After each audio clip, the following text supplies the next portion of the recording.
நாட்டின் 78வது சுதந்திர தின விழா தமிழ்நாடு அரசின் சார்பில் செயின்ட் ஜார்ஜ் கோட்டையில் கொண்டாடப்பட உள்ளது. முதலமைச்சர் மு க ஸ்டாலின் கோட்டை கொத்தளத்தில் தேசிய கொடியேற்றுகிறார். தமிழக அரசின் சார்பில் செயின்ட் ஜார்ஜ் கோட்டையில் சுதந்திர தினம் கொண்டாடப்பட உள்ளது. முதலமைச்சர் ஸ்டாலின் செயின்ட் ஜார்ஜ் கோட்டை கொத்தளத்தில் காலை 9 மணிக்கு மூவர்ண கொடியை ஏற்றி உரையாற்ற உள்ளார். இந்த விழாவிற்காக பிரம்மாண்டமான ஏற்பாடுகள் செய்யப்பட்டுள்ளன. முதலமைச்சர் கொடியை ஏற்றி உரையாற்றுவதற்காக கொடிமரத்தை ஒட்டி மேடை அமைக்கப்பட்டிருக்கிறது. விழாவில் பங்கேற்க வரும் முதலமைச்சரை மெரினா கடற்கரையில் உள்ள உழைப்பாளர் சிலையிலிருந்து சென்னை காவல்துறையினர் இருசக்கர வாகனங்கள் புடைசூழ அழைத்து வர உள்ளனர்.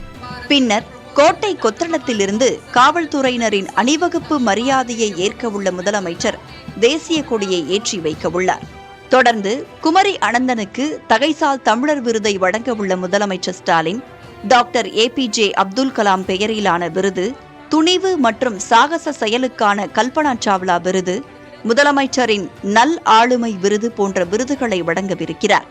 அதைத் தொடர்ந்து சமூக பணியாளர்கள் விருது, சிறந்த மாநகராட்சி, நகராட்சி, பேரூராட்சிகளுக்கான விருதுகளும் வழங்கப்பட உள்ளன.